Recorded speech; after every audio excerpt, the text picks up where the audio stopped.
Hallelujah hallelujah हाले अनुग्रह करने वाले परमेश्वर इस संवाद तेरा धन्यवाद तेरा शुक्र करते हैं खुदावन जो तू अपने पवित्र चरणों में बैठने का समा है संवाद तेरा धन्यवाद करते प्रभु जो अज का दिन साड़ी जिंदगी में लैके आए प्रभु अज के दिन वास्ते तेरा धन्यवाद तेरा शुक्र करते हैं खुदावन हे पिता परमेश्वर जो भी इस संसार से महामारी चल रही है प्रभु खुदावन बहुत दुनिया नाश हो रही है प्रभु यीशु बहुत सारे लोगों ने खुदावन मौतें हो रही हैं प्रभु तू दया ते कृपा कर और सारे संसार का भला कर खुदावन इस महामारी तो सारे संसार में बचा प्रभु जो भी खुदावन इस वीडियो में वेख रहे हैं खुदावन उन्होंने लोगों से भी दया ते कृपा करी उन्होंने घरों में विशेष ते बरकत देना और हरेक महामारी तो सब ने बचाना प्रभु खुदावन ये लोग तेरे नाम में जुड़े रहन तेरी महिमा और ते बड़ाई करते रहन खुदावन हे पिता परमेश्वर खुदावन तू अनुग्रह करने वाला परमेश्वर सब ते दया ते कृपा करी सब ते रहम करी खुदावन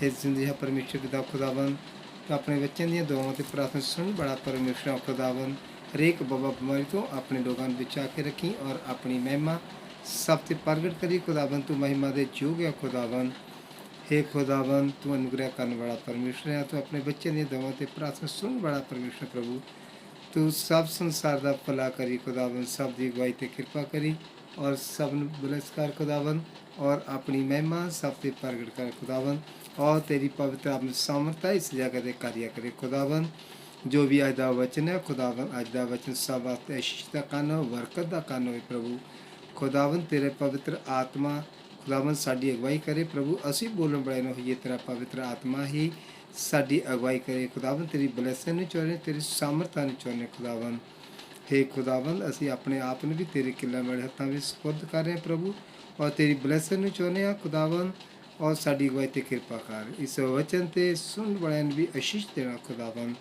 और खुदावन इस वचन ते चलने वाले बनाना प्रभु अगुवाई ते कृपा करो ब्लेस करो अपनी महिमा प्रगट कर खुदावन साढ़े मुँह बचो शब्द पा जिन्हें शब्द ना तेरी महिमा ते बड़ाई हो सके खुदावन दा और अपना आप प्रगट कर खुदावन ये वचन सब बातें आशीष का कान बरकत का कान वे सब जगह ते कृपा करो ब्लेस करो खुदावन से प्रार्थना सुने तेरा धन्यवाद करते हैं जो कुछ मंगते हैं तेरे पुत्र प्रे यीशु मसीह दे जिंदा नाम च मंगते हैं आमीन।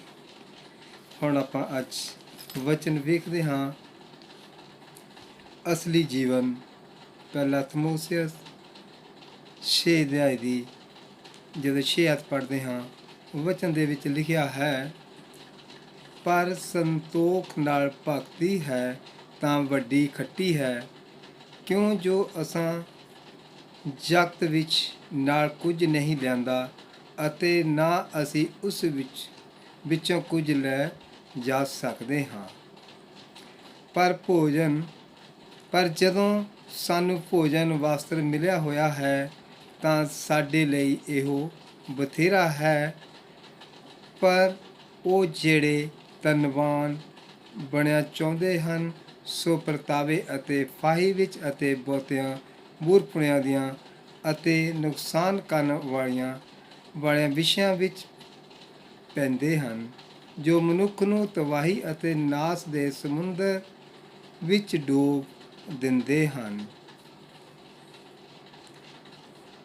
क्यों जो माया दा लोभ हर प्रकार दियां बुराइयां दी जड़ है अते कई लोग उन्हों लोचदे नीचा दे राहों कुत गए अते अपने आप नूं अनेक गमां दियां तीरां नाल विन्या है पर तू हे परमेश्वर दिया बंदिया इन्हां गल्लां तों भज अते धर्म भगती नीचा प्रेम धीरज निर्माई दे मगर लगा रह प्रभु इन्हां वचनां ते सब नूं बहुत आशीष देवे जो अज परमेश्वर साडे नाल गलबात करन जा रहा है उहदे विच यही लिखिया है जो संत पौलुस बाइबल दे विच परमेश्वर दे वचन दे विच ये गल कह रहा है पहले थिमोथियुस दे विच पर संतोख नाल भगती है तां वड्डी खट्टी है क्यों जो असां जगत विच नाल कुछ नहीं लिआंदा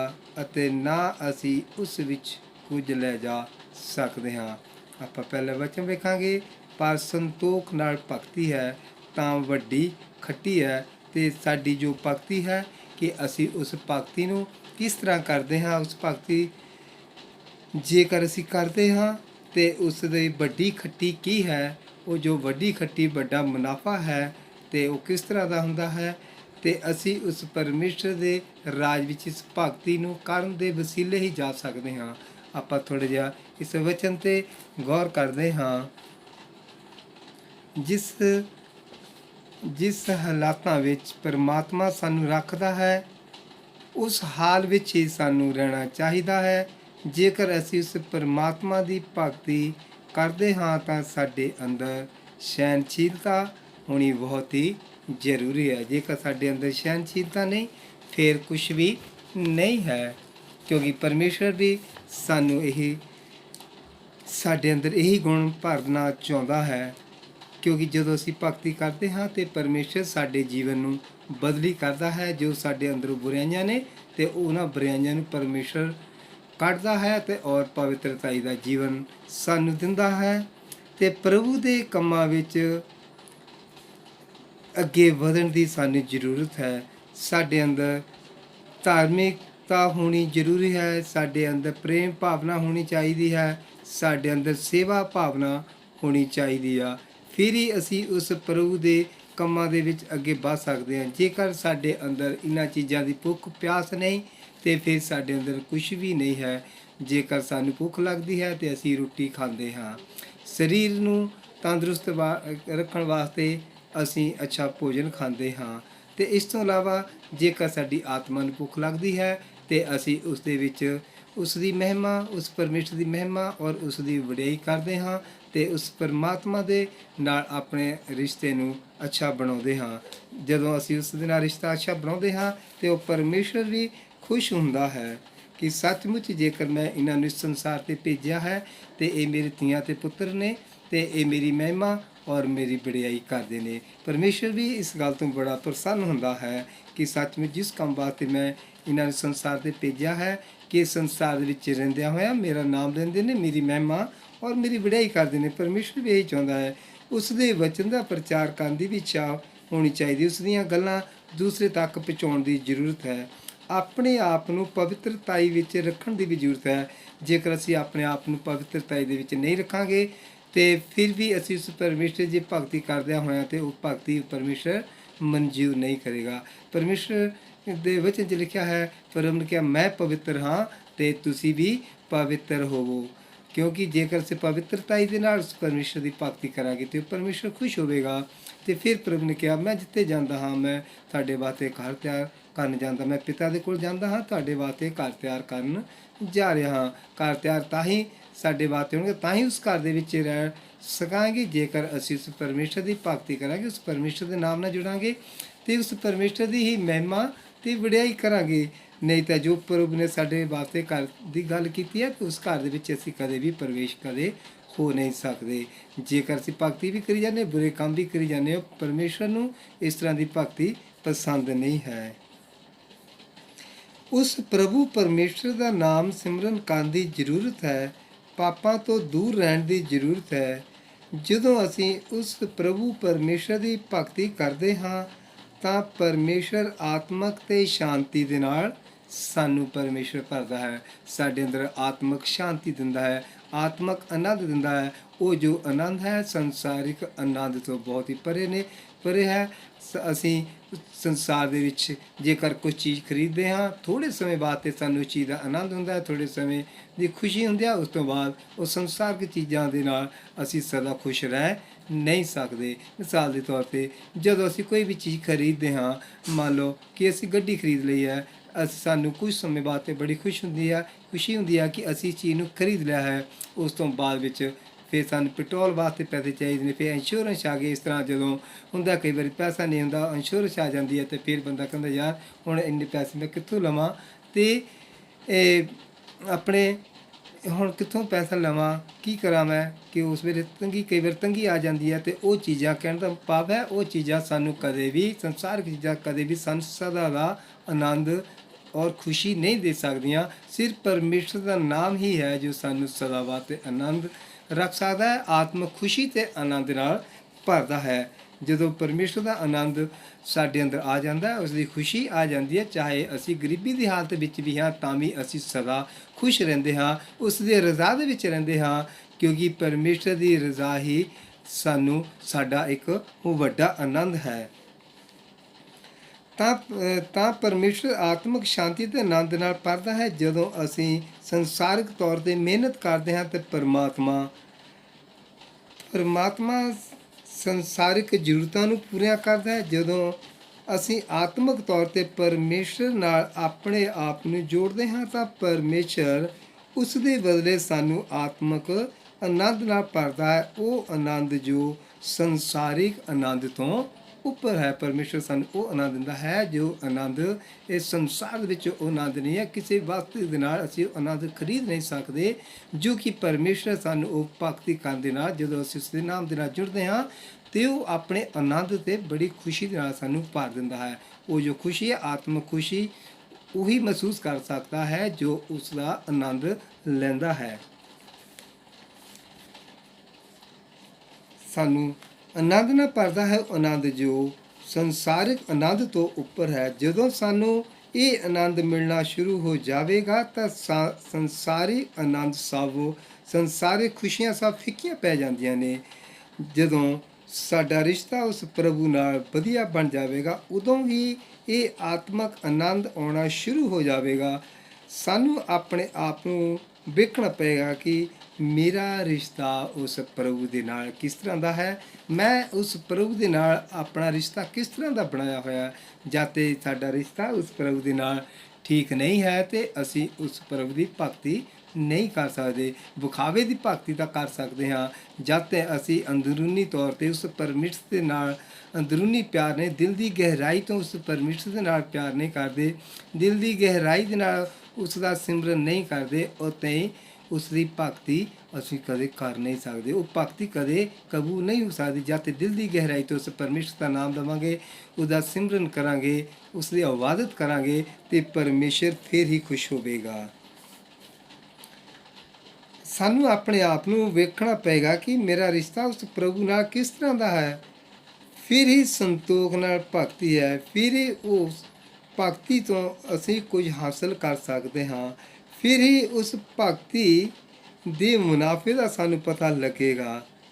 ਪਹਿਲਾਂ ਤਾਂ ਸਾਨੂੰ ਮਿਹਨਤ ਕਰਨੀ ਪਵੇਗੀ, ਮਿਹਨਤ ਤੋਂ ਬਿਨਾਂ ਕੁਝ ਵੀ ਨਹੀਂ ਹੋ ਸਕਦਾ। ਜਦ ਤੇ ਅਸੀਂ ਉਹ ਮਿਹਨਤ ਨਹੀਂ ਕਰਦੇ, ਪਰਮੇਸ਼ਰ ਦੇ ਨਾਮ ਨਾਲ ਆਪਣੇ ਰਿਸ਼ਤੇ ਨੂੰ ਚੰਗੀ ਤਰ੍ਹਾਂ ਜੋੜਦੇ ਨੇ ਤੇ ਫਿਰ ਕੁਝ ਵੀ ਹੋਣ ਵਾਲਾ ਨਹੀਂ। ਜਿਸ ਤਰ੍ਹਾਂ ਪ੍ਰਭੂ ਯਿਸੂ ਮਸੀਹ ਨੇ ਮੱਤੀ ਦੀ ਅੰਜੀਲ 6 ਅਧਿਆਇ ਦੀ 20 ਆਇਤ ਵਿੱਚ ਵੀ ਲਿਖਿਆ ਹੈ, ਪਰ ਸਵਰਗ ਵਿੱਚ ਆਪਣੇ ਲਈ ਤਨ ਜੋੜੋ ਜਿੱਥੇ ਨਾ ਕੀੜਾ ਨਾ ਜੰਗਾਲ ਵਿਗਾੜਦਾ ਹੈ ਅਤੇ ਜਿੱਥੇ ਚੋਰ ਨਾ ਸੰਨ ਮਾਰਦੇ ਹਨ ਨਾ ਚੁਰਾਉਂਦੇ ਹਨ, ਕਿਉਂਕਿ ਜਿੱਥੇ ਤੇਰਾ ਤਨ ਹੈ ਉੱਥੇ ਹੀ ਤੇਰਾ ਮਨ ਹੋਵੇਗਾ। ਕਿ ਪ੍ਰਭੂ ਯਿਸੂ ਨੇ ਇੱਕ ਸਵਰਗੀ ਧਨ ਦੀ ਗੱਲ ਕੀਤੀ ਹੈ। ਸੰਸਾਰਿਕ ਤੇ ਸੰਸਾਰਕ ਵਿੱਚ ਤਾਂ ਇਨਸਾਨ ਧਨ ਜੋੜਦਾ ਹੈ ਤੇ ਜਦੋਂ ਅਸੀਂ ਉਸ ਸਵਰਗੀ ਧਨ ਬਾਰੇ ਦੇਖਦੇ ਹਾਂ, ਉਸ ਸਵਰਗੀ ਧਨ ਅਸੀਂ ਕਿੱਦਾਂ ਸਾਨੂੰ ਸਾਡਾ ਜੁੜ ਸਕਦਾ ਹੈ, ਕਿਉਂਕਿ ਜਾਤੇ ਸਾਨੂੰ ਕੋਈ ਸਹੀ ਰਸਤਾ ਵਿਖਾਉਣ ਵਾਲਾ ਨਹੀਂ ਆਗੂ ਮਿਲਦਾ, ਜਾਤੇ ਸਾਨੂੰ ਉਸ ਨਾਮ ਦੇ ਜੁਣ ਦੀ ਵਿਧੀ ਦਾ ਨਹੀਂ ਪਤਾ ਲੱਗਦਾ ਤੇ ਉਤਾਂ ਹੀ ਅਸੀਂ ਉਸ ਸਵਰਗੀ ਧਨ ਦਾ ਸਾਨੂੰ ਪਤਾ ਨਹੀਂ ਲੱਗੇਗਾ ਕਿ ਅਸੀਂ ਉਸ ਸਵਰਗੀ ਧਨ ਨੂੰ ਕਿਸ ਤਰ੍ਹਾਂ ਜੋੜਨਾ ਹੈ। ਤੇ ਪ੍ਰਭੂ ਯਿਸੂ ਨੇ ਸਾਨੂੰ ਸਾਫ਼ ਤਰੀਕੇ ਨਾਲ ਕਹਿਤਾ, ਕਹਿੰਦੇ ਤੁਸੀਂ ਸਵਰਗ ਵਿੱਚ ਆਪਣੇ ਲਈ ਧਨ ਜੋੜੋ। ਜਦੋਂ ਅਸੀਂ ਉਸ ਪਰਮੇਸ਼ਰ ਦੀ ਮਹਿਮਾ ਤੇ ਵਡਿਆਈ ਕਰਾਂਗੇ, ਉਸ ਦੇ ਨਾਲ ਪ੍ਰੀਤ ਲਾਵਾਂਗੇ ਤੇ ਜ਼ਿਆਦਾ ਤੋਂ ਜ਼ਿਆਦਾ ਅਸੀਂ ਸਮਾਂ ਉਸ ਨੂੰ ਦੇਵਾਂਗੇ, ਉਸ ਦੀ ਪ੍ਰਾਰਥਨਾ ਕਰਾਂਗੇ, ਉਸ ਦੇ ਵਚਨ ਨੂੰ ਪੜ੍ਹਾਂਗੇ, ਉਸ ਦੀ ਆਗਿਆ ਦੇ ਅਨੁਸਾਰ ਚੱਲਾਂਗੇ ਤਾਂ ਫਿਰ ਸਾਡਾ ਉਹ ਧਨ ਜਮ੍ਹਾਂ ਹੋਣਾ ਸ਼ੁਰੂ ਹੋ ਜਾਵੇਗਾ।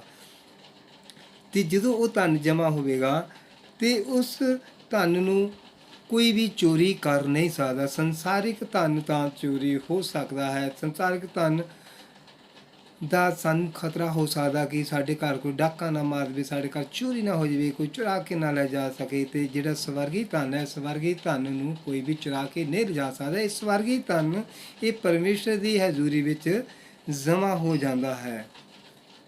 ਸੰਤੋਖ ਦੀ ਭਗਤੀ ਪਰਮੇਸ਼ਰ ਨਾਲ ਮੇਲ ਮਿਲਾਪ ਹੈ। ਜਦੋਂ ਅਸੀਂ ਭਗਤੀ ਕਰਦੇ ਹਾਂ ਤਾਂ ਉਸ ਸਵਰਗ ਜਾਣ ਲਈ ਅਸੀਂ ਇੱਕ ਸਵਰਗੀ ਧਨ ਜੋੜਦੇ ਹਾਂ, ਉਹ ਧਨ ਵੀ ਸਵਰਗ ਵਿੱਚ ਹੀ ਖਰਚਿਆ ਜਾਂਦਾ ਹੈ ਤੇ ਉੱਤੇ ਹੀ ਪਤਾ ਲੱਗਦਾ ਕਿ ਜੋ ਮੈਂ ਧਰਤੀ ਤੇ ਰਹਿ ਕੇ ਭਗਤੀ ਕੀਤੀ ਸੀ, ਉਸ ਪਰਮੇਸ਼ਰ ਦੇ ਨਾਮ ਨਾਲ ਜੁੜਿਆ ਸੀ, ਉਹਦੀ ਮਹਿਮਾ ਵਡਿਆਈ ਕੀਤੀ ਸੀ, ਉਸੇ ਵਚਨਾਂ ਤੇ ਮੈਂ ਚੱਲਿਆ। ਤੇ ਫਿਰ ਉਸ ਮੁਨਾਫੇ ਦਾ ਜਦੋਂ ਅਸੀਂ ਇਸ ਸੰਸਾਰਿਕ ਸਰੀਰ ਨੂੰ ਛੱਡ ਕੇ ਪਰਮੇਸ਼ਰ ਦੀ ਹਜ਼ੂਰੀ ਵਿੱਚ ਜਾਂਦੇ ਹਾਂ, ਤੇ ਫਿਰ ਪਤਾ ਲੱਗਦਾ ਹੈ ਕਿ ਜੇਕਰ ਮੈਂ ਉਹ ਧਨ ਨੂੰ ਜੋੜਿਆ ਹੈ, ਪਰਮੇਸ਼ਰ ਦੀ ਮਹਿਮਾ ਵਡਿਆਈ ਕੀਤੀ ਆ, ਤੇ ਅੱਜ ਮੈਂ ਪਰਮੇਸ਼ਰ ਦੇ ਚਰਨਾਂ ਵਿੱਚ ਬੈਠੀ ਹਾਂ। ਪਰਮੇਸ਼ਰ ਨੇ ਮੈਨੂੰ ਆਪਣੇ ਚਰਨਾਂ ਦੇ ਕੋਲ ਬਿਠਾ ਲਿਆ ਹੈ। ਜੇਕਰ ਅਸੀਂ ਸਵਰਗੀ ਧਨ ਨਾ ਜੋੜਦੇ, ਭਗਤੀ ਨਾ ਕਰਦੇ, ਤੇ ਫਿਰ ਸਾਨੂੰ ਉਸ ਭਗਤੀ ਦੇ ਮੁਨਾਫੇ ਦਾ ਪਤਾ ਨਹੀਂ ਸੀ ਲੱਗਣਾ ਕਿ ਉਹ ਜੋ ਭਗਤੀ ਮੈਂ ਕੀਤੀ ਹੈ ਤੇ ਉਸ ਦਾ ਮੁਨਾਫਾ ਕੀ ਹੈ। ਜੇਕਰ ਅਸੀਂ ਭਗਤੀ ਕੀਤੀ ਹੈ ਤੇ ਫਿਰ ਜਦੋਂ ਪਰਮੇਸ਼ਰ ਦਰਗਾਹ ਦੇ ਵਿੱਚ ਚਲੇ ਜਾਂਦੇ ਹਾਂ, ਤੇ ਫਿਰ ਪਰਮੇਸ਼ਰ ਦੀ ਸਾਡੇ ਤੇ ਕਿਰਪਾ ਹੁੰਦੀ ਹੈ, ਤੇ ਪਰਮੇਸ਼ਰ ਦੇ ਅਸੀਂ ਚਰਨਾਂ ਵਿੱਚ ਫਿਰ ਬੈਠਦੇ ਹਾਂ। ਜਿਸ ਘਰ ਦੀ ਫਿਰ ਪ੍ਰਭੂ ਯਿਸੂ ਨੇ ਗੱਲ ਕੀਤੀ ਹੈ, ਫਿਰ ਉਸ ਘਰ ਦੇ ਅਸੀਂ ਵਾਸੀ ਬਣ ਜਾਂਦੇ ਹਾਂ। ਉਹ ਧਨ ਜੋ ਸਵਰਗ ਵਿੱਚ ਹੀ ਖਰਚਿਆ ਜਾਂਦਾ ਹੈ, ਤੇ ਉੱਥੇ ਹੀ ਪਤਾ ਲੱਗਦਾ ਹੈ ਕਿ ਜੋ ਮੈਂ ਧਰਤੀ ਉੱਤੇ ਰਹਿ ਕੇ ਭਗਤੀ ਕੀਤੀ ਸੀ, ਤੇ ਹੁਣ ਉਸ ਦਾ ਮੈਨੂੰ ਕੀ ਮੁਨਾਫਾ ਹੋਇਆ ਹੈ। ਮੈਂ ਕੀ ਖੱਟਿਆ ਹੈ, ਮੈਂ ਕੀ ਖੱਟ ਕੇ ਪਰਮੇਸ਼ਰ ਕੋਲ ਲੈ ਕੇ ਆਇਆ ਹਾਂ। ਇਹ ਮੇਰੇ ਭੈਣ ਤੇ ਭਰਾਵੋ, ਸਾਨੂੰ ਸੰਸਾਰ ਵਿੱਚ ਰਹਿ ਕੇ ਉਸ ਪ੍ਰਭੂ ਦੀ ਭਗਤੀ ਕਰਨੀ ਬਹੁਤ ਹੀ ਜ਼ਰੂਰੀ ਹੈ। ਅੱਜ ਆਪਾਂ ਸਮਾਂ ਵੇਖ ਰਹੇ ਹਾਂ, ਇਸ ਦੌਰ ਵਿੱਚ ਸਾਰੀ ਦੁਨੀਆ ਗੁਜ਼ਰ ਰਹੀ ਹੈ। ਹਰ ਸਮੇਂ ਹਰੇਕ ਦੇ ਸਿਰ ਉੱਤੇ ਮੌਤ ਮੰਡਲਾ ਰਹੀ ਹੈ। ਅੱਜ ਹਰੇਕ ਦੇ ਦਿਲ ਦੇ ਅੰਦਰ ਇੱਕ ਖੌਫ ਬਣਿਆ ਹੋਇਆ ਹੈ, ਇੱਕ ਡਰ ਬਣਿਆ ਹੋਇਆ ਹੈ ਕਿ ਪਤਾ ਨਹੀਂ ਕਿਹੜੇ ਵੇਲੇ ਕੀ ਹੋ ਜਾਣਾ ਹੈ। ਜੇਕਰ ਅਸੀਂ ਪਰਮੇਸ਼ਰ ਦਾ ਨਾਮ ਲਵਾਂਗੇ, ਉਸ ਦੀ ਮਹਿਮਾ ਔਰ ਉਸ ਦੀ ਵਡਿਆਈ ਕਰਾਂਗੇ, ਉਸ ਦੇ ਨਾਮ ਨਾਲ ਜੁੜਾਂਗੇ, ਤੇ ਫਿਰ ਇਹ ਜੋ ਡਰ ਭੈ ਸਾਡੇ ਅੰਦਰੋਂ ਨਿਕਲ ਜਾਂਦਾ ਹੈ। ਕਿਉਂਕਿ ਪਰਮੇਸ਼ਰ ਦੇ ਵਚਨ 'ਚ ਲਿਖਿਆ, ਨਾ ਡਰ ਨਾ ਕਾਬਰ, ਹਰ ਸਮੇਂ ਮੈਂ ਤੇਰੇ ਅੰਗ ਤੇ ਸੰਗ ਹਾਂ। ਫਿਰ ਪਰਮੇਸ਼ਰ ਆਪਣੇ ਬੱਚਿਆਂ ਦੇ ਨਾਲ ਹਮੇਸ਼ਾ ਰਹਿੰਦਾ ਹੈ। ਜਦੋਂ ਸਾਡਾ ਉਸ ਪਰਮੇਸ਼ਰ ਦੇ ਉੱਤੇ ਭਰੋਸਾ ਹੁੰਦਾ ਹੈ, ਨਿਚਾ ਤੇ ਵਿਸ਼ਵਾਸ ਅਸੀਂ ਉਸ ਪ੍ਰਭੂ ਤੇ ਕਰਦੇ ਹਾਂ। ਜੇਕਰ ਮੈਂ ਉਸ ਦੇ ਚਰਨਾਂ ਵਿੱਚ ਰਹਿੰਦਾ ਹਾਂ, ਉਸ ਦਾ ਨਾਮ ਲੈਂਦਾ ਹਾਂ ਕਿ ਮੇਰਾ ਪ੍ਰਭੂ, ਮੇਰਾ ਪਰਮੇਸ਼ਰ ਮੈਨੂੰ ਜ਼ਰੂਰ ਬਚਾਵੇਗਾ, ਮੇਰੇ ਤੇ ਕਿਰਪਾ ਕਰੇਗਾ, ਮੈਨੂੰ ਡਰਨੇ ਦੀ ਜ਼ਰੂਰਤ ਨਹੀਂ ਹੈ। ਉਸ ਦੇ ਅੰਦਰ ਇਹ ਸਾਰੇ ਡਰ ਭੈ ਖਤਮ ਹੋ ਜਾਂਦੇ ਨੇ। ਅੱਜ ਸਾਡੇ ਕੋਲ ਸਮਾਂ ਹੈ, ਅਸੀਂ ਜਿਉਂਦੇ ਜੀ ਉਸ ਪਰਮੇਸ਼ਰ ਨਾਲ ਮੇਲ ਮਿਲਾਪ ਕਰ ਲਈਏ, ਪਾਪਾਂ ਤੋਂ ਮਾਫੀ ਮੰਗੀਏ, ਕਿਉਂਕਿ ਪ੍ਰਭੂ ਯਿਸੂ ਮਸੀਹ ਨੇ ਸਾਡੇ ਪਾਪਾਂ ਦੇ ਕਾਰਨ ਆਪਣੇ ਆਪ ਨੂੰ ਸਾਡੇ ਖਾਤਰ ਕੁਰਬਾਨ ਕਰ ਦਿੱਤਾ। ਉਹਦੇ ਹੱਥਾਂ ਪੈਰਾਂ ਵਿੱਚ ਖਿੱਚ ਟੁੱਕੇ ਗਏ, ਸਿਰ ਤੇ ਕੰਡਿਆ ਤਾਜ ਪਾਇਆ ਗਿਆ, ਉਹਦੀ ਵੱਖੀ ਵਿੱਚ ਸਨੇਜ਼ਾ ਮਾਰਿਆ ਗਿਆ। ਉਸਨੇ ਕੋਈ ਵੀ ਪਾਪ ਨਹੀਂ ਸੀ ਕੀਤਾ। ਉਸਨੇ ਸਾਡੇ ਪਾਪਾਂ ਦੀ ਖਾਤਰ ਆਪਣੇ ਆਪ ਨੂੰ ਕੁਰਬਾਨ ਕਰ ਦਿੱਤਾ, ਤੇ ਉਸਦੇ ਹੱਥਾਂ ਪੈਰਾਂ ਵਿੱਚ ਖਿੱਚ ਟੁੱਕੇ, ਸਿਰ ਤੇ ਕੰਡਿਆ ਤਾਜ ਪੈ ਗਿਆ, ਉਸਦੇ 39 ਕੋੜੇ ਮਾਰੇ ਗਏ, ਉਸਦੀ ਵੱਖੀ ਵਿੱਚ ਸਨੇਜ਼ਾ ਮਾਰਿਆ ਗਿਆ। ਉਹ ਪਾਪੀ ਬਣ ਗਿਆ, ਸਾਨੂੰ ਉਸਨੇ ਧਰਮੀ ਬਣਾਇਆ। ਉਸਨੇ ਸਾਡੇ ਸਾਰੇ ਪਾਪ ਤੇ ਗੁਨਾਹ ਆਪਣੇ ਉੱਪਰ ਲੈ ਲਏ, ਕਿਉਂਕਿ ਪ੍ਰਭੂ ਯਿਸੂ ਕਿਸੇ ਦਾ ਧਰਮ ਬਦਲੀ ਨਹੀਂ, ਕਿਸੇ ਜਾਤ ਬਦਲੀ ਨਹੀਂ ਆਇਆ। ਉਹ ਤਾਂ ਸਾਨੂੰ ਇੱਕ ਪਾਪਾਂ ਤੋਂ ਮੁਕਤ ਕਰਨ ਵਾਸਤੇ ਆਇਆ ਹੈ ਕਿ ਮੈਂ ਤੁਹਾਡੇ ਸਾਰੇ ਪਾਪ ਤੇ ਗੁਨਾਹ ਆਪਣੇ ਉੱਪਰ ਲੈ ਲਏ ਨੇ, ਹੁਣ ਤੁਹਾਡੇ ਮੈਂ ਪਾਪ ਤੇ ਗੁਨਾਹ ਮਾਫ ਕਰ ਦਿੱਤੇ ਨੇ। ਤੇ ਹੁਣ ਗਾਹਾਂ ਵਚਨ 'ਚ ਲਿਖਿਆ, ਪ੍ਰਭੂ ਨੇ ਕਿਹਾ, ਹੁਣ ਤੂੰ ਗਾਹਾਂ ਪਾਪ ਨਾ ਕਰੀ, ਹੁਣ ਇਹਨਾਂ ਪਾਪਾਂ ਨੂੰ ਛੱਡ ਕੇ ਤੇ ਮੇਰੀ ਮਹਿਮਾ, ਮੇਰੀ ਵਡਿਆਈ ਕਰ, ਉਸ ਕੁੱਲ ਦੁਨੀਆ ਦੇ ਮਾਲਕ ਨਾਲ, ਉਸ ਪਰਮੇਸ਼ਰ ਨਾਲ ਆਪਣਾ ਸਹੀ ਰਿਸ਼ਤਾ ਬਣਾ ਲਾ। ਅਸੀਂ ਧਰਤੀ ਤੇ ਪੈਦਾ ਹੋਏ ਹਾਂ, ਸਭ ਕੁਝ ਨਾਲ ਲੈ ਕੇ ਨਹੀਂ ਸੀ ਆਏ। ਸਾਡੇ ਤਾਂ ਸਰੀਰ ਤੇ ਕੱਪੜਾ ਵੀ ਨਹੀਂ ਸੀ, ਉਹ ਕੱਪੜਾ ਵੀ ਦੂਸਰੇ ਨੇ ਹੀ ਸਾਡੇ ਸਰੀਰ ਤੇ ਪਹਿਨਾਇਆ ਸੀ। ਜਿਸ ਦਿਨ ਮਰਨਾ ਹੈ, ਉਸ ਦਿਨ ਵੀ ਅਸੀਂ ਕੁਝ ਵੀ ਨਹੀਂ ਨਾਲ ਲੈ ਕੇ ਜਾਣਾ। ਸਾਡੇ ਸਰੀਰ ਤੇ ਵੀ ਜੋ ਕਫਨ ਪੈਣਾ ਹੈ, ਕੱਪੜਾ ਪੈਣਾ ਹੈ, ਉਹ ਵੀ ਸਾਡੀ ਕਮਾਈ ਕੀਤੇ ਹੋਏ ਦਾ ਨਹੀਂ ਪੈਂਦਾ, ਉਹ ਵੀ ਦੂਸਰੇ ਦੀ ਕਮਾਈ ਕੀਤੀ ਹੋਏ ਦਾ ਹੀ ਸਾਡੇ ਉੱਤੇ ਕਫਨ ਪੈਂਦਾ ਹੈ।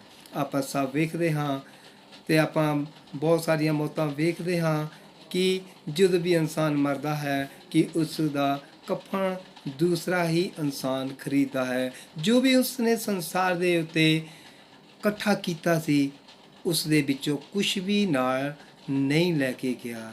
ਉਸ ਦਾ ਆਪਣਾ ਸਰੀਰ ਵੀ ਨਾਲ ਨਹੀਂ ਗਿਆ। ਜਿਸ ਸਰੀਰ ਨੂੰ ਅਸੀਂ ਸੰਵਾਰਦੇ ਹਾਂ, ਸਾਫ ਸੁਥਰਾ ਰੱਖਦੇ ਹਾਂ, ਇਹ ਸਰੀਰ ਵੀ ਇੱਥੇ ਹੀ ਰਹਿ ਜਾਣਾ ਹੈ। ਇਹ ਸੰਸਾਰਿਕ ਸਰੀਰ ਹੈ, ਇਹ ਸੰਸਾਰਿਕ ਸਰੀਰ ਇੱਥੇ ਹੀ ਰਹਿ ਜਾਣਾ ਹੈ। ਤੇ ਪਰਮੇਸ਼ਰ ਦੇ ਕੋਲ ਜੋ ਸਾਡੀ ਆਤਮਾ ਹੈ, ਜੇਕਰ ਅਸੀਂ ਸਰੀਰ ਦੇ ਜਰੀਏ ਅੱਛੇ ਕੰਮ ਕੀਤੇ ਨੇ ਤੇ ਅਸੀਂ ਉਸ ਪਰਮੇਸ਼ਰ ਦੇ, ਸਾਡੀ ਆਤਮਾ ਜਦੋਂ ਇਸ ਸੰਸਾਰ ਨੂੰ ਛੱਡ ਕੇ ਜਾਵੇਗੀ, ਉਸ ਪਰਮੇਸ਼ਰ ਦੇ ਚਰਨਾਂ ਵਿੱਚ ਚਲੇ ਜਾਵੇਗੀ।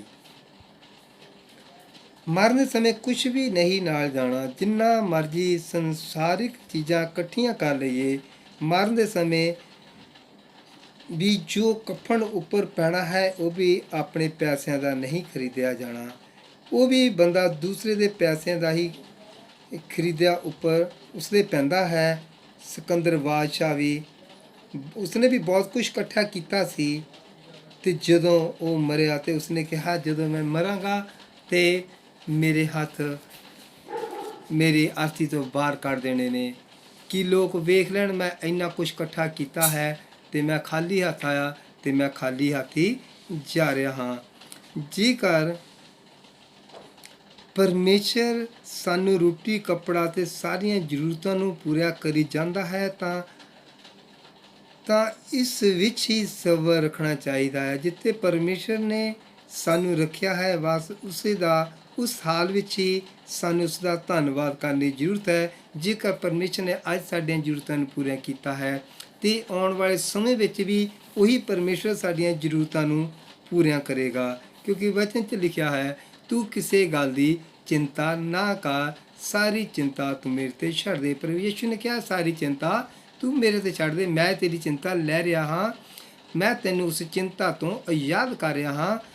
ਤੈਨੂੰ ਕਿਸੇ ਗੱਲ ਦੀ ਵੀ ਚਿੰਤਾ ਲੈਣ ਦੀ ਜ਼ਰੂਰਤ ਨਹੀਂ ਹੈ। ਤੂੰ ਬਸ ਮੇਰੇ 'ਤੇ ਨਿਹਚਾ ਰੱਖ, ਮੇਰੇ 'ਤੇ ਵਿਸ਼ਵਾਸ ਰੱਖ, ਮੈਂ ਤੇਰੀਆਂ ਸਾਰੀਆਂ ਜ਼ਰੂਰਤਾਂ ਨੂੰ ਪੂਰੀਆਂ ਕਰਾਂਗਾ। ਸਬਰ ਰੱਖ, ਜਿੱਥੇ ਪਰਮੇਸ਼ਰ ਨੇ ਤੈਨੂੰ ਰੱਖਿਆ ਹੈ ਬਸ ਉਸੇ ਦਾ ਧੰਨਵਾਦ ਕਰ। ਉਹ ਸਭ ਜ਼ਰੂਰਤਾਂ ਉਹ ਪਰਮੇਸ਼ਰ ਤੇਰੀਆਂ ਪੂਰੀਆਂ ਕਰਨ ਦੀ ਸਮਰੱਥਾ ਰੱਖਦਾ ਹੈ, ਬਸ ਉਸ ਵਿੱਚ ਹੀ ਬਣਿਆ ਰਹਿ। ਆਪਣੇ ਵਾਸਤੇ ਬਸ ਇਹੀ ਬਥੇਰਾ ਹੈ। ਜਦੋਂ ਅਸੀਂ ਇਹਨਾਂ ਵਚਨਾਂ ਦੇ ਉੱਤੇ ਗੌਰ ਕਰਦੇ ਹਾਂ ਤੇ ਫਿਰ ਪਰਮੇਸ਼ਰ ਦੀ ਦਇਆ ਤੇ ਕਿਰਪਾ ਬਣੀ ਰਹਿੰਦੀ। ਜਦੋਂ ਇਸ ਵਚਨਾਂ 'ਤੇ ਮੰਨਣ ਕਰਾਂਗੇ ਤੇ ਉਹਨਾਂ ਵਚਨਾਂ ਦੀ ਪਾਲਣਾ ਕਰਾਂਗੇ, ਕਿਉਂਕਿ ਵਚਨ 'ਚ ਲਿਖਿਆ ਹੈ, ਤੂੰ ਕਿਸੇ ਚੀਜ਼ ਦੀ ਵੀ ਲਾਲਸਾ ਨਾ ਕਰ ਜੋ ਤੇਰੇ ਗੁਆਂਢੀ ਦੇ ਕੋਲ ਹੈ। ਜੇਕਰ ਤੂੰ ਆਪਣੇ ਅੰਦਰ ਦੂਸਰੀਆਂ ਚੀਜ਼ਾਂ ਵੇਖ ਕੇ ਲਾਲਸਾ ਆਪਣੇ ਅੰਦਰ ਪੈਦਾ ਕਰੇਗਾ ਤਾਂ ਹਾਲਾਤ ਜੋ ਤੇਰੇ ਹਾਲਾਤ ਨੇ, ਤੂੰ ਉਹਨਾਂ ਸਹੀ ਹਾਲਾਤਾਂ ਨੂੰ ਗਲਤ ਤਰੀਕੇ ਨਾਲ ਉਹ ਪੈਸਾ ਕਮਾਏਗਾ, ਤੇਰੇ ਹਾਲਾਤ ਵੀ ਵਿਗੜ ਜਾਣਗੇ। ਗਲਤ ਤਰੀਕੇ ਨਾਲ ਪੈਸਾ ਜੋ ਕਮਾਉਂਦਾ ਹੈ ਤੇ ਉਹ ਪਰਮੇਸ਼ਰ ਤੋਂ ਦੂਰ ਹੋ ਜਾਂਦਾ ਹੈ। ਅਸੀਂ ਵੇਖ ਲੈਂਦੇ ਹਾਂ ਉਸ ਗੁਆਂਢੀ ਦੇ ਘਰ ਆਹ ਚੀਜ਼ ਹੈ, ਮੈਂ ਵੀ ਲਵਾਂ, ਮੈਂ ਵੀ ਉਸ ਦੇ ਵਰਗਾ ਬਣਾ। ਜੇਕਰ ਅਸੀਂ ਗਲਤ ਤਰੀਕੇ ਦੇ ਨਾਲ ਪੈਸਾ ਕਮਾਵਾਂਗੇ ਤੇ ਫਿਰ ਸਾਡੇ ਉੱਤੇ ਬਹੁਤ ਸਾਰੀਆਂ ਬੁਰਾਈਆਂ ਆ ਜਾਣਗੀਆਂ। ਅਸੀਂ ਬੁਰਾਈਆਂ ਵਿੱਚ ਫਸ ਜਾਵਾਂਗੇ, ਲਾਲਸਾ ਵਿੱਚ ਫਸ ਜਾਵਾਂਗੇ। ਪਰਮੇਸ਼ਰ ਨਹੀਂ ਚਾਹੁੰਦਾ। ਫਿਰ ਉਹ ਜੋ ਪੈਸਾ ਗਲਤ ਤਰੀਕੇ ਨਾਲ ਕਮਾਇਆ ਹੋਇਆ ਹੈ ਤੇ ਸਾਨੂੰ ਉਹ ਫਾਂਦੀ ਦੀ ਫਾਹੀ ਵਿੱਚ ਪਾ ਦੇਵੇਗਾ। ਉਹ ਪੈਸਾ ਸਾਨੂੰ ਬੁਰਾਈ ਵਾਲਾ ਲੈ ਜਾਵੇਗਾ। ਅਸੀਂ ਉਸ ਪਰਮੇਸ਼ਰ ਤੋਂ ਦੂਰ ਹੋ ਜਾਵਾਂਗੇ ਤੇ ਉਹ ਭਗਤੀ ਜੋ ਅਸੀਂ ਭਗਤੀ ਕਰਦੇ ਸੀ ਤੇ ਉਹ ਭਗਤੀ ਛੱਡ ਕੇ ਗਲਤ ਪਾਸੇ ਚਲੇ ਜਾਵਾਂਗੇ ਤੇ ਫਿਰ ਵੀ ਅਸੀਂ ਉਸ ਪਰਮੇਸ਼ਰ ਦੇ ਦਰਗਾਹ ਦੇ ਵਿੱਚ ਕਦੇ ਵੀ ਜਾ ਨਹੀਂ ਸਕਦੇ ਤੇ ਉਹ ਨਰਕ ਦੇ ਅਧਿਕਾਰੀ ਬਣ ਜਾਵਾਂਗੇ। ਇਸ ਕਰਕੇ ਸਾਨੂੰ ਉਸ ਦਵਾਈ ਤੋਂ ਬਚਣ ਦੀ ਜ਼ਰੂਰਤ ਹੈ ਤੇ ਆਪਣੇ ਅੰਦਰ ਲਾਲਸਾ ਰੱਖਣ ਦੀ ਜ਼ਰੂਰਤ ਨਹੀਂ ਤੇ ਸਬਰ ਸੰਤੋਖ ਦੇ ਨਾਲ ਉਸ ਪਰਮੇਸ਼ਰ ਦੇ ਉੱਤੇ ਨਿਹਚਾ ਤੇ ਵਿਸ਼ਵਾਸ ਕਰਨ ਦੀ ਜ਼ਰੂਰਤ ਹੈ। ਤੇ ਜੋ ਸਾਡੀ ਭਗਤੀ ਹੈ, ਭਗਤੀ ਜਦੋਂ ਅਸੀਂ ਕਰਦੇ ਹਾਂ ਤੇ ਪਰ ਸੰਤੋਖ ਨਾਲ ਜਿਹੜੀ ਭਗਤੀ ਹੈ, ਇੱਕ ਵੱਡਾ ਮੁਨਾਫਾ ਉਸ ਦਾ ਸਾਨੂੰ ਮਿਲਦਾ ਹੈ। ਜਦੋਂ ਇਸ ਸੰਸਾਰ ਦੇ ਵਿੱਚ ਵੀ ਪਰਮੇਸ਼ਰ ਸਾਡੀਆਂ ਜ਼ਰੂਰਤਾਂ ਪੂਰੀਆਂ ਕਰਦਾ ਹੈ, ਜਦੋਂ ਅਸੀਂ ਧਰਤੀ ਨੂੰ ਛੱਡ ਕੇ ਜਾਂਦੇ ਹਾਂ ਤੇ ਫਿਰ ਅਸੀਂ ਪਰਮੇਸ਼ਰ ਦੇ ਚਰਨਾਂ ਵਿੱਚ ਚਲੇ ਜਾਂਦੇ ਹਾਂ। ਜਦੋਂ ਅਸੀਂ ਇਹਨਾਂ ਵਚਨਾਂ 'ਤੇ ਗੌਰ ਕਰਦੇ ਹਾਂ ਤੇ ਜੋ ਪਰਮੇਸ਼ਰ ਦੇ ਵਚਨ ਸੱਚੇ ਨੇ ਤੇ ਸਾਨੂੰ ਆਪਣਾ ਰਿਸ਼ਤਾ ਉਸ ਪਰਮੇਸ਼ਰ ਦੇ ਨਾਲ ਸਹੀ ਬਣਾਉਣ ਦੀ ਜ਼ਰੂਰਤ ਹੈ। ਤੇ ਅਸਲੀ ਜੀਵਨ ਇਹੀ ਆ, ਜਦੋਂ ਅਸੀਂ ਸੰਤੋਖ ਨਾਲ ਭਗਤੀ ਕਰਦੇ ਹਾਂ ਤੇ ਸਾਨੂੰ ਇੱਕ ਵੱਡੀ ਖੱਟੀ ਹੁੰਦੀ ਹੈ, ਇੱਕ ਵੱਡਾ ਮੁਨਾਫਾ ਹੁੰਦਾ ਹੈ। ਸੰਸਾਰ 'ਤੇ ਭਾਵੇਂ ਵੇਖਣ ਨੂੰ ਮਿਲੇ ਜਾਂ ਨਾ ਮਿਲੇ, ਪਰ ਪਰਮੇਸ਼ਰ ਦੀ ਨਿਗਾਹ ਦੇ ਵਿੱਚ ਅਸੀਂ ਆ ਜਾਂਦੇ ਹਾਂ। ਪਰ ਉਹਦੇ ਵਿੱਚ ਅੰਚ ਲਿਖਿਆ ਹੈ, ਮੈਂ ਆਪਣੇ ਨਾਮ ਦੇ ਨਾਲ ਮੈਂ ਤੈਨੂੰ ਵੀ ਉੱਚਾ ਕਰਾਂਗਾ। ਜਦੋਂ ਅਸੀਂ ਉਸ ਪਰਮੇਸ਼ਰ ਦਾ ਨਾਮ, ਉਸ ਪ੍ਰਭੂ ਦਾ ਨਾਮ ਲਵਾਂਗੇ, ਉਹ ਪ੍ਰਭੂ ਆਪਣੇ ਨਾਮ ਦੇ ਨਾਲ ਆਪਣੇ ਬੱਚਿਆਂ ਨੂੰ ਵੀ ਉੱਚਿਆਂ ਚੱਕਦਾ ਹੈ। ਅਤੇ ਇਸ ਕਰਕੇ ਸਾਨੂੰ ਸੰਤੋਖ ਦੇ ਨਾਲ ਭਗਤੀ ਕਰਨ ਦੀ ਜ਼ਰੂਰਤ ਹੈ, ਅਤੇ ਸਭ ਤੋਂ ਵੱਡਾ ਸਾਨੂੰ ਫਿਰ ਮੁਨਾਫਾ ਮਿਲੇਗਾ, ਕਿਉਂਕਿ ਅਸੀਂ ਜਗਤ ਵਿੱਚ ਤਾਂ ਆਏ ਹਾਂ, ਕੁਛ ਵੀ ਨਾਲ ਨਹੀਂ ਲੈ ਕੇ ਆਏ, ਅਤੇ ਨਾ ਹੀ ਅਸੀਂ ਕੁਛ ਲੈ ਕੇ ਇਸ ਸੰਸਾਰ ਦੇ ਵਿੱਚੋਂ ਜਾਣਾ ਹੈ। ਅਤੇ ਇਸ ਕਰਕੇ ਆਪਾਂ ਇਹਨਾਂ ਵਚਨਾਂ 'ਤੇ ਧਿਆਨ ਦੇਣਾ ਹੈ ਕਿ ਜੇਕਰ ਅਸੀਂ ਉਸ ਪਰਮੇਸ਼ਰ ਦਾ ਨਾਮ ਲੈਂਦੇ ਹਾਂ, ਉਸ ਦੀ ਭਗਤੀ ਕਰਦੇ ਹਾਂ, ਸਾਨੂੰ ਆਪਣੇ ਆਪ ਨੂੰ ਵੇਖਣ ਦੀ ਜ਼ਰੂਰਤ ਹੈ ਕਿ ਮੈਂ ਆਪਣਾ ਰਿਸ਼ਤਾ ਉਸ ਪਰਮੇਸ਼ਰ ਦੇ ਨਾਲ, ਮੇਰਾ ਰਿਸ਼ਤਾ ਕਿਸ ਤਰ੍ਹਾਂ ਦਾ ਹੈ, ਮੈਂ ਕਿਸ ਤਰ੍ਹਾਂ ਦੀ ਭਗਤੀ ਕਰਦਾ ਹਾਂ। ਕਿ ਮੈਂ ਇੱਕ ਸੰਸਾਰਿਕ ਵਸਤਾਂ ਵਾਸਤੇ ਹੀ ਪਰਮੇਸ਼ਰ ਦੇ ਅੱਗੇ ਭਗਤੀ ਕਰਦਾ ਹਾਂ ਕਿ ਹੇ ਪ੍ਰਭੂ, ਮੈਂ ਤੇਰਾ ਨਾਮ ਲੈਂਦਾ ਹਾਂ, ਮੈਨੂੰ ਆ ਸੰਸਾਰਿਕ ਵਸਤਾਂ ਮਿਲ ਜਾਵੇ, ਮੈਨੂੰ ਆ ਮਿਲ ਜਾਵੇ, ਮੈਨੂੰ ਉਹ ਮਿਲ ਜਾਵੇ। ਕਿ ਸਾਡੀ ਭਗਤੀ ਇਹ ਹੈ ਕਿ ਪਰਮੇਸ਼ਰ ਦੇ ਵਚਨ 'ਚ ਲਿਖਿਆ ਹੈ, ਜੇਕਰ ਤੂੰ ਉਸ ਪਰਮੇਸ਼ਰ ਦੀ ਜੋ ਮਹਿਮਾ ਵਡਿਆਈ ਕਰੇਗਾ, ਤੂੰ ਉਸ ਦੇ ਹੁਕਮਾਂ ਦੀ ਪਾਲਣਾ ਕਰ, ਉਸ ਦੇ ਨਾਮ ਦੇ ਨਾਲ ਜੁੜ, ਅਤੇ ਪਰਮੇਸ਼ਰ ਸਾਨੂੰ ਹਰੇਕ ਅਸ਼ੀਸ਼ਾਂ ਅਤੇ ਬਰਕਤਾਂ ਨਾਲ ਭਰਨ ਦੀ ਸਮਰੱਥਾ ਰੱਖਦਾ ਹੈ। ਕਹਿੰਦਾ ਯਹੋਵਾ ਵਿਵਸਥਾ 67 ਵਿੱਚ ਲਿਖਿਆ, ਯਹੋਵਾ ਆਪਣੇ ਪਰਮੇਸ਼ਰ ਦੀ ਆਵਾਜ਼ ਨੂੰ ਮਨ ਲਾ ਕੇ ਸੁਣ, ਅਤੇ ਸਾਰੀਆਂ ਅਸ਼ੀਸ਼ਾਂ ਅਤੇ ਬਰਕਤਾਂ ਤੇਰੇ ਪਿੱਛੇ ਪੈ ਪੈ ਮਿਲਣਗੀਆਂ। ਜਦੋਂ ਅਸੀਂ ਉਸ ਪਰਮੇਸ਼ਰ ਦੀ ਆਵਾਜ਼ ਨੂੰ ਸੁਣਾਂਗੇ ਅਤੇ ਉਸ ਦੇ ਨਾਲ ਆਪਣਾ ਰਿਸ਼ਤਾ ਅੱਛਾ ਬਣਾਵਾਂਗੇ, ਅਤੇ ਪਰਮੇਸ਼ਰ ਤੇ ਸਭ ਕੁਝ ਸਾਨੂੰ ਇਸ ਸੰਸਾਰ ਦੀਆਂ ਵਸਤਾਂ ਵੀ ਦੇਵੇਗਾ, ਅਤੇ ਆਤਮਿਕ ਵਸਤਾਂ ਨਾਲ ਵੀ ਸਾਨੂੰ ਭਰਪੂਰ ਕਰੇਗਾ, ਅਤੇ ਆਪਣੇ ਨਾਮ ਦੇ ਨਾਲ ਆਪਣੇ ਮੰਨਣ ਵਾਲੇ ਬੱਚਿਆਂ ਨੂੰ ਵੀ ਉੱਚਿਆਂ ਕਰੇਗਾ। ਅਤੇ ਇਸ ਕਰਕੇ ਜੋ ਅਸੀਂ ਭਗਤੀ ਕਰਨੀ ਹੈ, ਆਪਣੇ ਆਪ ਨੂੰ ਵੇਖਣਾ ਹੈ ਕਿ ਮੇਰੀ ਭਗਤੀ ਕੀ ਪਰਮੇਸ਼ਰ ਨੂੰ ਮਨਜ਼ੂਰ ਹੈ, ਮੈਂ ਕਿਸ ਤਰ੍ਹਾਂ ਦੀ ਭਗਤੀ ਕਰਦਾ ਹਾਂ, ਕਿ ਸੰਸਾਰਿਕ ਵਸਤਾਂ ਮੰਗਣ ਵਾਸਤੇ ਭਗਤੀ ਕਰਦਾ ਹਾਂ, ਕਿ ਮੈਂ ਆਤਮਿਕ ਤੌਰ 'ਤੇ ਉਸ ਪਰਮੇਸ਼ਰ ਦੀ ਖੋਜ ਕਰਦਾ ਹਾਂ, ਕਿ ਉਸ ਪਰਮੇਸ਼ਰ ਦੇ ਨਾਮ ਦੇ ਨਾਲ, ਕਿ ਸੱਚਮੁੱਚ ਮੈਂ ਦਿਲ ਦੀ ਗਹਿਰਾਈ 'ਚ ਉਸ ਪਰਮੇਸ਼ਰ ਦੇ ਨਾਮ ਨਾਲ ਜੁੜਦਾ ਹਾਂ। ਜਦੋਂ ਸਾਡਾ ਰਿਸ਼ਤਾ ਉਸ ਪਰਮੇਸ਼ਰ ਦੇ ਨਾਲ ਸਹੀ ਬਣੇਗਾ, ਦਿਲ ਦੀ ਗਹਿਰਾਈ ਤੋਂ ਉਸ ਪ੍ਰਭੂ ਨੂੰ ਪੁਕਾਰਾਂਗੇ, ਅਤੇ ਉਹ ਪ੍ਰਭੂ ਫਿਰ ਆਪਣੇ 'ਤੇ ਕਿਰਪਾ ਕਰਦਾ ਹੈ। ਸਾਨੂੰ ਉਸ ਦਾ ਜੋ ਵੀ ਸਾਨੂੰ ਦਿੱਤਾ ਹੈ, ਉਸ ਦਾ ਧੰਨਵਾਦ ਕਰਨ ਦੀ ਜ਼ਰੂਰਤ ਹੈ, ਉਸ ਦੀ ਪ੍ਰਾਰਥਨਾ ਕਰਨ ਦੀ ਜ਼ਰੂਰਤ ਹੈ, ਉਸ ਦੇ ਵਚਨ ਨੂੰ ਪੜ੍ਹਨ ਦੀ ਜ਼ਰੂਰਤ ਹੈ, ਉਸ ਦੀ ਆਗਿਆ ਦਾ ਪਾਲਣ ਕਰਨ ਦੀ ਜ਼ਰੂਰਤ ਹੈ। ਜਦੋਂ ਉਸ ਦੀ ਆਗਿਆ ਦਾ ਵੀ ਪਾਲਣ ਕਰਦੇ ਹਾਂ, ਅਤੇ ਪਰਮੇਸ਼ਰ ਸਾਡੀ ਉਸ ਭਗਤੀ ਨੂੰ ਮਨਜ਼ੂਰ ਕਰਦਾ ਹੈ। ਅਤੇ ਇਸ ਕਰਕੇ ਆਪਾਂ ਇਸ ਵਚਨਾਂ ਜੋ ਵੀ ਪਰਮੇਸ਼ਰ ਸਾਨੂੰ ਦਿੱਤਾ ਹੈ, ਅਤੇ ਇਹ ਵਚਨ ਨੂੰ ਤੁਹਾਡੇ ਨਾਲ ਸ਼ੇਅਰ ਕੀਤਾ ਹੈ।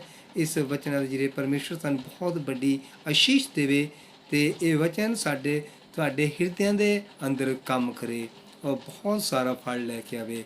ਹੁਣ ਆਪਾਂ ਪ੍ਰਾਰਥਨਾ ਕਰਾਂਗੇ। ਹੇ ਪਰਮ ਪਿਤਾ ਪਰਮੇਸ਼ਰ ਖੁਦਾਵੰ, ਜੋ ਇਹ ਤੂੰ ਵਚਨ ਰਾਹੀਂ ਸਾਡੇ ਸਭ ਨਾਲ ਗੱਲ ਕੀਤੀ ਹੈ, ਖੁਦਾਵੰ ਤੇਰਾ ਧੰਨਵਾਦ, ਤੇਰਾ ਸ਼ੁਕਰ ਕਰਦੇ ਹਾਂ। ਇਹ ਵਚਨ ਸਭ ਆਪਣੀਆਂ ਜ਼ਿੰਦਗੀਆਂ ਦੇ ਅੰਦਰ ਵਸਾ ਸਕਣ, ਔਰ ਖੁਦਾਵੰ ਜੋ ਵੀ ਇਹ ਭਗਤੀ ਦਾ ਇੱਕ ਬਹੁਤ ਵੱਡਾ ਮੁਨਾਫਾ ਹੈ ਖੁਦਾਵੰ। ਇਹ ਪਿਤਾ ਪਰਮੇਸ਼ਰ, ਇਸ ਮੁਨਾਫਾ ਸਭ ਲੋਕ ਪ੍ਰਭੂ ਜੋ ਤੇ ਤੋਂ ਦੂਰ ਨੇ ਖੁਦਾਵੰ, ਉਹ ਵੀ ਇਸ ਮੁਨਾਫੇ ਨੂੰ ਖੁਦਾਵੰਦ ਲੈ ਸਕਣ, ਖੁਦਾਵੰਦ ਤੇਰੇ ਨਾਮ ਨਾਲ ਜੁੜ ਸਕਣ।